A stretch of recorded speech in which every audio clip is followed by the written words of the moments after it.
Hello. आज हम लोग करेंगे प्रश्नावली 1.1 का सवाल नंबर 2। बहुत ही जबरदस्त सवाल है। चलिए आइए देखते हैं सवाल है क्या, कहता क्या है और इसको किस तरीके से हमें हल करना है। तो हल करने की बहुत ही साधारण सी, बहुत ही आसान विधि है। देखिए आइए इसको हल कैसे करते हैं, पहले ये जानते हैं हम लोग हल करना कैसे है इसको। चलिए देखिए तो क्या लिखा है, दर्शाना है कि दर्शाइए कि कोई भी धनात्मक विषम पूर्णांक। दर्शाने के लिए कह रहा है कि कोई भी धनात्मक विषम पूर्णांक 6q+1 के रूप का होगा या 6q+3 ही होगा या 6q+5 के ही रूप का होता है। जहां q जो है वो कोई भी पूर्णांक हो सकता है, कुछ भी हो सकता है q। जहां q कुछ भी हो सकता है, कोई भी पूर्णांक हो सकता है, तो इसको हमें दर्शाना है। कैसे दर्शाएंगे, इसके लिए कुछ जरूरी बातें हैं जिसका आपको ध्यान देना चाहिए। यदि आपने प्रमेय 1.1 नहीं देखा है, प्रमेय 1.1 का वीडियो, तो एक बार आप वो देख लीजिए, अपने चैनल पे अपलोड है। और यदि आपने देख लिया है तो आइए इसको शुरू करते हैं। नहीं देखे हैं कोई बात नहीं है, एक बार आप देख लीजिए, ज्यादा बढ़िया होगा। और यहां भी मैं कोशिश करूंगा आपको वो समझाने का। देखिए यूक्लिड विभाजन प्रमेय का क्या है, पहले इसको देखते हैं कि क्या है यूक्लिड विभाजन प्रमेय का। यूक्लिड विभाजन प्रमेय का बस थोड़ा सा टाइम लूंगा। देखिए क्या है, क्या ये क्या है, आप कहेंगे ये भाग, भाग वाला चिन्ह है। ठीक, चलिए इसको मैं कुछ देर के लिए मिटा देता हूं, पहले समझते हैं फिर सवाल को करेंगे, निश्चिंत रहिएगा। और हाँ, सभी बच्चों को ध्यान से ही देखनी चाहिए। आपके मन में यदि ये आ रहा हो ना, वो यार ये तो पहले ही देख लिए हैं, ये तो पहले ही देखे हैं, ये तो हम जानते ही हैं, नहीं आप जान रहे हैं, आप और देख लीजिए, आपको और बढ़िया पक्का हो जाएगा और कवर हो जाएगा। आप जितनी बार चीजों को देखते हैं, जितनी बार देखते हैं, उतना ही आपका सारा कंसेप्ट वो क्लियर होता चला जाता है और फिर आप सफलता की ओर बढ़ने लगते हैं और आपका सिलेबस खत्म होने लगता है। तो चलिए आइए इसको शुरू करें। शुरू करें एक उदाहरण को लेके। तो मैं एक उदाहरण देने वाला ये हूं, क्या बचपन में कभी आपने महत्तम बनाया है, जिसको हम लोग HCF कहते हैं, वैसे उसको शॉर्टकट में मॉसो कहते हैं। क्या आपने कभी HCF बनाया है? आप कहेंगे हाँ। मैं कहूंगा यदि आप इन दो संख्याओं का, मान लीजिए 6 और 7 ये दो संख्याएं, मैं कहूं इन दो संख्याओं का HCF निकालें, तो ये चीज आपने बचपन में ही किया होगा। आपने क्या किया होगा, जो बड़ी संख्या है उसको आपने बीच में लिया, जो छोटी संख्या है इससे आपने भाग दिया, इससे आपने भाग दिया, और फिर आप एक बार में इसको कटाएंगे, 7 में 6 हो जाएगा, 1 बचेगा, 1 ये। और फिर आप इसको, फिर इसी 6 को यहां लिखेंगे और यह 6 बार में पूरा पूरा कट गया, और फिर आप कहते थे यह जो 1 है ये अपना आंसर हो गया। मतलब 6 और 7 का जो HCF निकलेगा वो HCF निकलेगा 1। इसका HCF कितना निकलेगा, 1 निकलेगा। इस तरीके से तो हम लोग HCF निकालते हैं। चलिए ये तो हो गया। और मैं कहूंगा इसको भाग देने के लिए एक बार, 6 और 7, वैसे तो भाग हम लोगों ने दिया ही है, मान लीजिए इसको हम लोग भाग देंगे कितने बार में, एक बार में आप कटाएंगे, 7 में 6 जाएगा, कितना बचेगा, 1। ध्यान से देखिएगा, इधर उधर नजरें करने की आवश्यकता नहीं है, आप इसको ध्यान से देखिए। 1 बचा। अच्छा मैं अब आपसे ये पूछना चाह रहा हूं, क्या यह भाग सही है? हमने ये जो भाग बनाया, क्या यह भाग सही है? यदि सही है तो इसकी जांच कैसे करेंगे, बताइए, कमेंट करके बताइए। यदि यह भाग सही है तो इसकी जांच कैसे करेंगे? तो जिन बच्चों को पहले ही पता है आप कमेंट करके मुझे बताइए कि इसकी जांच कैसे करेंगे, और जिनको पता नहीं है वो एक बार देखिए इसकी जांच कैसे करेंगे। तो इसकी जांच कुछ हम लोग इस प्रकार से करते हैं। कैसे, बचपन में ये चीजें तो बचपन में हम लोगों ने सीखा था कि भाजक को भागफल से गुना करते हैं, भाजक को भागफल से गुना करते हैं, और फिर जितना भी शेष आया है उस शेष को जोड़ लेते हैं। जोड़ने के बाद यदि ये बीच वाली संख्या प्राप्त हो जाती है, ये 7, तो हम कह देते हैं कि अपना भाग बिल्कुल सही है। तो आप यहां ध्यान से देखेंगे, सही में हो तो रहा है, कैलकुलेशन में करूंगा नहीं, वैसे आप देखिए 6 गुना 1 करेंगे तो 6 होगा, और 6 में 1 जोड़ेंगे 7 होगा।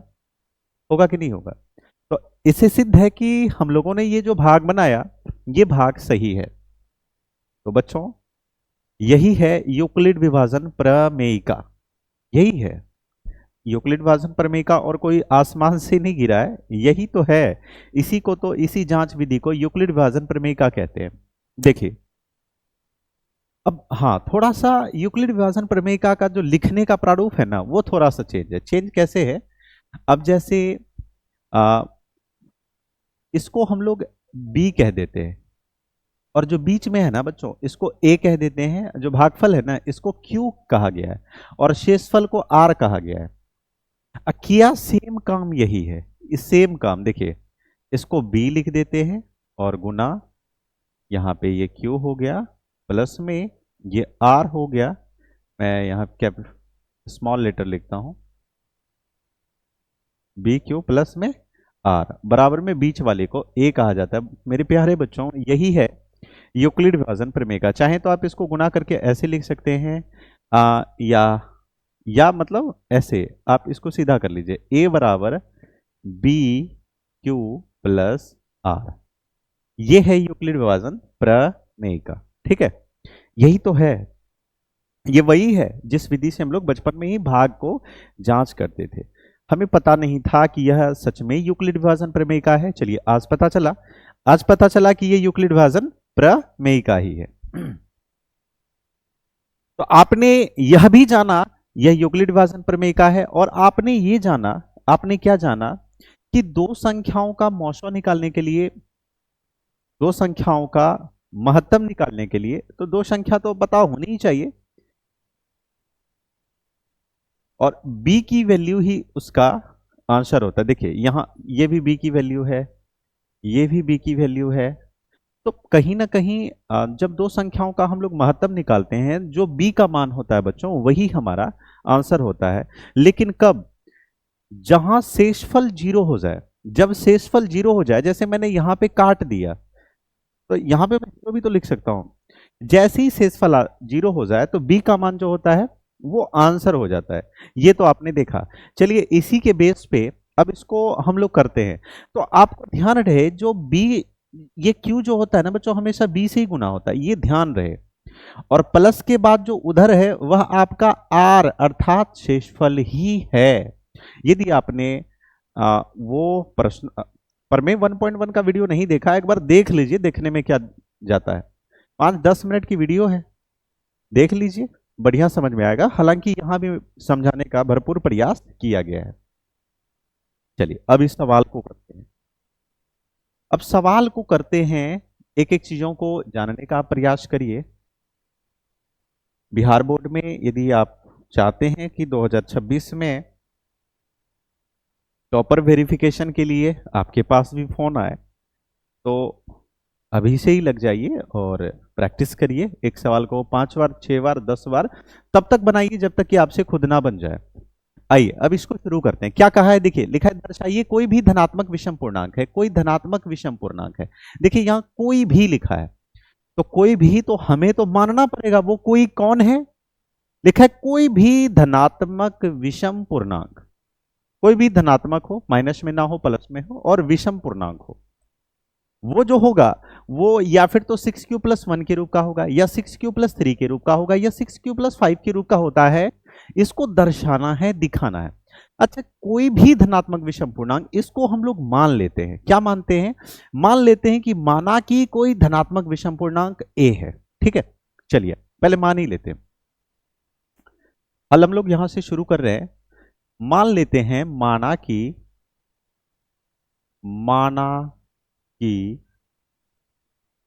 कोई धनात्मक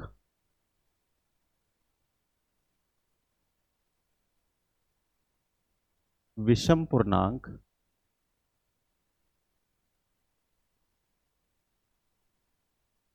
a है। अब हम लोगों ने कोई, वो जो धनात्मक विषम पूर्णांक था उसको हम लोगों ने a मान लिया। तो वह जो धनात्मक विषम पूर्णांक होगा, तब क्या तब होगा क्या, तब ये जो विषम पूर्णांक a है, ये a या फिर तो 6q प्लस 1 के रूप का होगा, या 6q प्लस 3 के रूप का होगा, या 6q प्लस 5 के रूप का होगा। ये तो हम लिख ही सकते हैं। अब यहां से बच्चों ये तो था व्यवहारिक काम, इतना करना ही था, इतना लिखना था। अब आगे इस सवाल को कैसे दर्शाना है, इसके लिए आपको बी का ज्ञान होना चाहिए। बी क्योंकि महत्तम में बी का बहुत बड़ा रोल है। जब प्रश्नावली 1.1 में बी का बहुत बड़ा रोल है। अब हमें बी की जानकारी होनी चाहिए कि बी होगा कौन, कौन होगा बी, कहां होगा वह बी। देखिए वह बी कहां होगा, तो हम लोगों ने पहले देख लिया था कि जो बी होता है ना, जैसे हम लोग जानते हैं ए बराबर बी क्यू प्लस में आर, जहां जहां जीरो है बी, ये जो देख रहे हैं यही है यूक्लिड विभाजन प्रमेय का। ये इसको हम लोग यूक्लिड विभाजन प्रमेय का कहते हैं। तो जो सबसे पहले तो हमें बी का मान ज्ञात होना चाहिए। जैसे ही बी का मान ज्ञात होगा तो चूंकि बी से छोटा जितनी भी संख्या होती है वह आर का मान होता है, और आर का मान क्या है, जीरो भी होता है। आर का मान मतलब शेषफल जो होता है, कई बार जैसे मान लीजिए मैं यहाँ भाग दे रहा हूँ, जैसे मान लीजिए यहाँ पे 12 है, 6 से भाग दे रहा हूँ, तो 2 बार में पूरा पूरा कट गया, तो यहाँ शेषफल जीरो भी तो होता है, तो शेषफल जीरो भी होता है। और कई बार मान लीजिए 6 को मैं 13 से भाग दूंगा तो 6 दूनी कितना होगा, 12 होगा, 3 में 2 गया 1, यहाँ पे कितना शेष बचा, यहाँ शेषफल 1 हो गया। तो ये है कि जो शेष से हमेशा बड़ा होता है बी, शेषफल से हमेशा बड़ा होता है बी।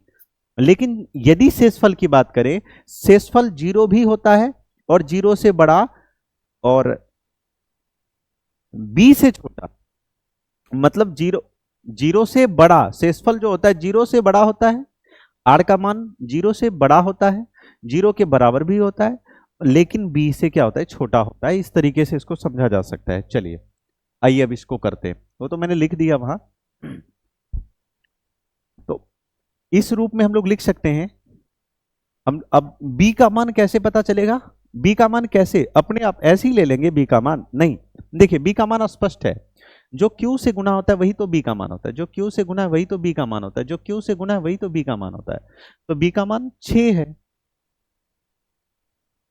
हम लोग कह सकते हैं अतः B बराबर 6। जब B बराबर 6 तब R बराबर, बताइए, जब B बराबर 6 तब R का मान क्या होगा, 6 से छोटा जितनी भी संख्या होगी बच्चों वह किसका मान होगा, वह R का मान होगा, 6 से छोटा। तो क्योंकि R का मान हमने पढ़ा, R का मान जीरो भी होता है, 6 से छोटा जितनी संख्या लिख लीजिए, 0 है, 1 है, 2 है, 3 है, 4 है, 5 है, ये 5 तक, ये R का मान। अब हम लोग लिखेंगे तब यूक्लिड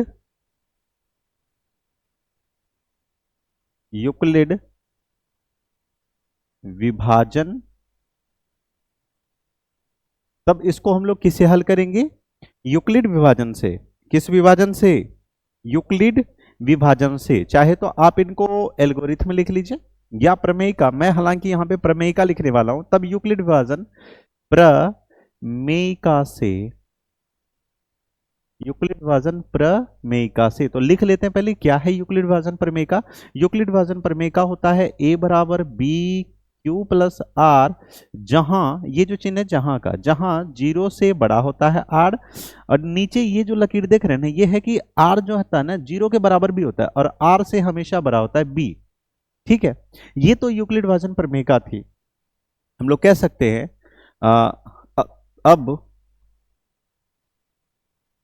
तब आर बराबर, अब बारी बारी से मान रखना है बच्चों, ये आर बराबर जीरो लेने पर, आर बराबर जीरो लेने पर, तो आर बराबर जीरो लेना है तो अपना है ए बराबर बी क्यू प्लस क्या है आर, तो ए तो ए ही है, बी का मान कितना होगा बच्चों, बी का मान 6 होगा, और क्यू तो कोई पूर्णांक है और आर की जगह पे जीरो लिखेंगे तो कितना हो जाएगा, ए बराबर 6Q।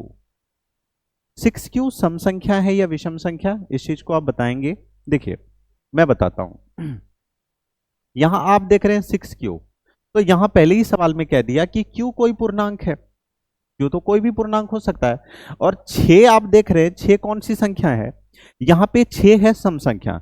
तो सम संख्या में आप दुनिया की किसी भी संख्या को गुना करिएगा बच्चों, वह सम संख्या ही आएगा।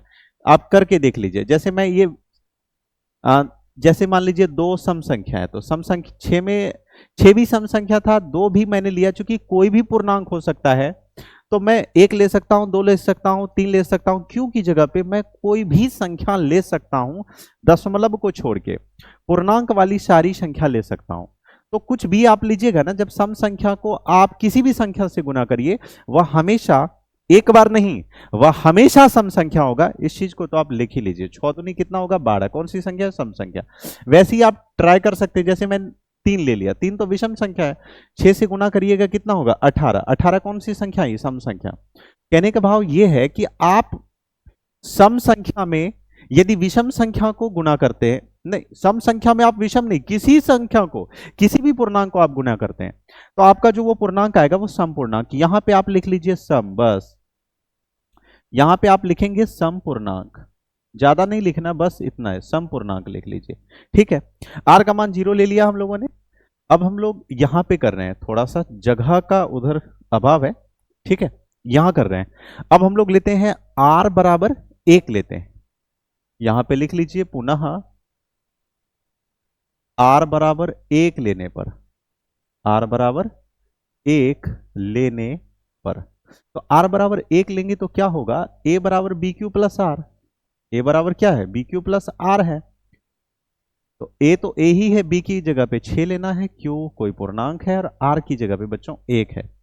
अब चूंकि 6q को हम सम संख्या सिद्ध कर चुके हैं, जान चुके हैं कि 6q जो है वो सम पूर्णांक है, और सम पूर्णांक में यदि हम विषम संख्या को जोड़ते हैं, किसी भी सम संख्या में यदि हम विषम संख्या को जोड़ते हैं तो वह विषम संख्या ही आती है। ये देखिए, जैसे मान लीजिए 6 कौन सी संख्या, आप कहेंगे सर सम संख्या, इसमें विषम संख्या कोई भी जोड़िए, जैसे 3 जोड़िए, कौन सी संख्या आई 9, कौन सी संख्या आई, आप कहेंगे विषम, देखिए विषम ही आएगी जब हम सम प्लस क्या करें, सम प्लस यदि हम लोग विषम करेंगे, सम प्लस विषम करेंगे तो विषम ही आएगा। जैसे 6 सम है, इसमें और विषम जोड़िए, जैसे 7 है, तो 7 6 कितना आया 13, कौन सी संख्या विषम संख्या 6, 9 जोड़िए, 9 भी विषम है, 9 6 15, कौन सी संख्या है विषम संख्या। तो बच्चों सम संख्या में यदि हम विषम संख्या को जोड़ेंगे तो वह विषम संख्या ही आएगी, ये बात तो फिक्स है।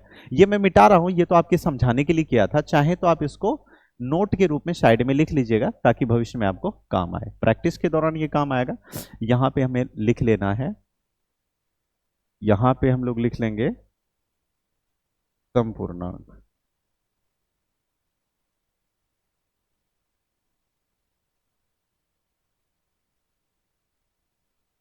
थोड़ा सा, तो ए बराबर बी क्यू प्लस में आर, आर बराबर 0, ये भी थोड़ा मिट गया, इसको देख लेते हैं, आर बराबर 1 लेने पर, तो बी क्यू प्लस आर है, बी कितना है 6, क्यू और आर की जगह पे 1 लीजिएगा तो ये कौन सा पूर्णांक आया, आप यहाँ पे विषम पूर्णांक लिख लीजिए, विषम पूर्णांक, ये याददाश्त के लिए हम लोग लिख रहे हैं, ठीक है।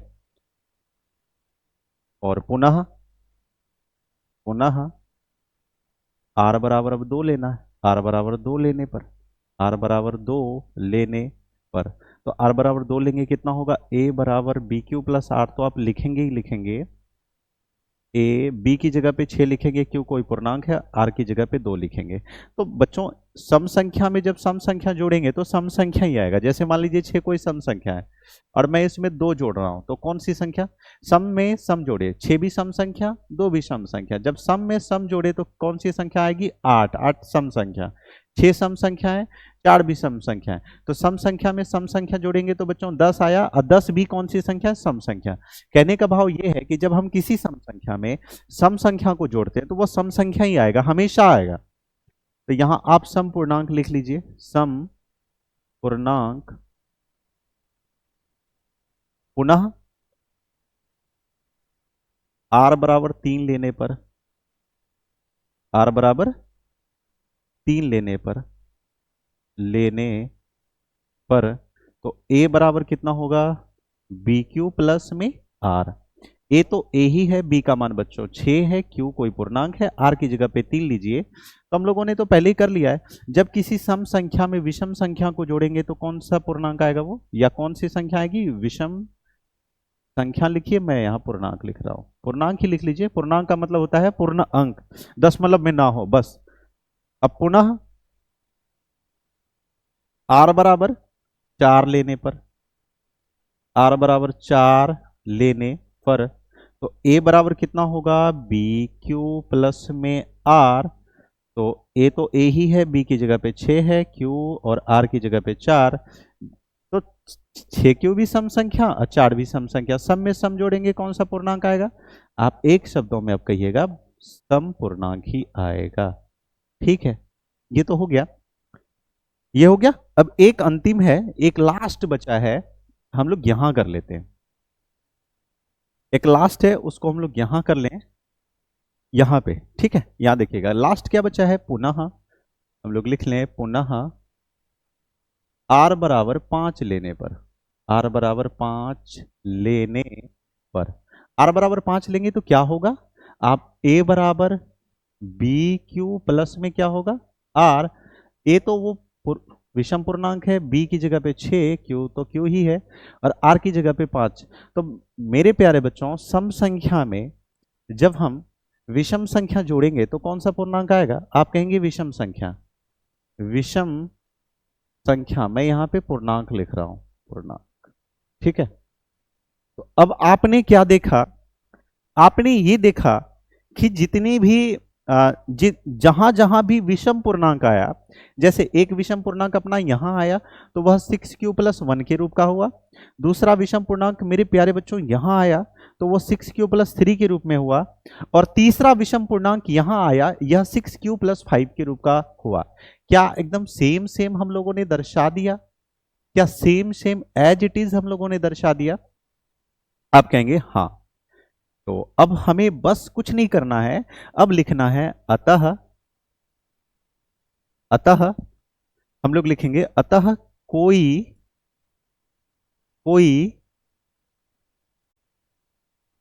विषम पूर्णांक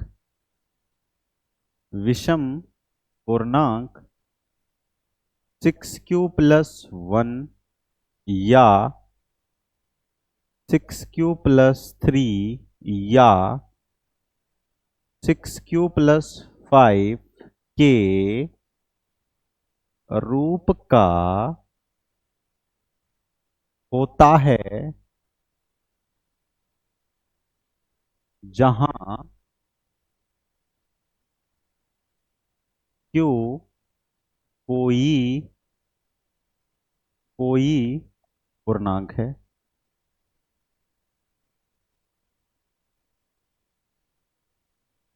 बस बच्चों इतना ही लिखना था, ये हम लोगों ने दर्शा दिया, बिल्कुल सिस्टमैटिक तरीके से हम लोगों ने दर्शाया है, क्रमबद्ध तरीके से, बारी बारी से लिखा है। आप भी इसी तरीके से लिखें, आप एक बार इसको पूरा लिख लें, या फिर आप इसका स्क्रीनशॉट ले सकते हैं, आप इसका स्क्रीनशॉट ले लें, भविष्य में काम आएगा, या फिर इसको लिख लें, और जब भी आप ऑनलाइन क्लास के लिए आगे बढ़ते हैं या फिर आप कोई वीडियोस देखते हैं तो कॉपी और कलम लेके बैठा करिए। बहुत सारे नोट्स लिखाए जाते हैं, नोट लिखाए जाते हैं, कुछ वेरी वेरी इंपॉर्टेंट चीज़ें लिखाई जाती है। जैसे कि आपने अभी देखा कि हम लोगों ने सम संख्या में यदि विषम संख्या जोड़ा तो विषम संख्या ही आया, सम संख्या में सम संख्या जोड़ा तो सम ही आया। तो इस तरीके के वेरी इंपॉर्टेंट छोटी छोटी महत्वपूर्ण बातें हैं जो बताई जाती है, तो ये आपके पास कॉपी कलम रहेगा तभी आप इसको लिख पाएंगे। चलिए ठीक है, ले लीजिए इसको ले लीजिए, और इस सवाल से संबंधित किसी प्रकार की कोई शंका हो, किसी प्रकार की कोई समस्या हो, आप निश्चिंत होकर आप कमेंट करें, आपके कमेंट का जवाब दिया जाएगा, हर संभव कोशिश किया जाएगा कि आपके कमेंट का जवाब दूं। ठीक है, चलिए।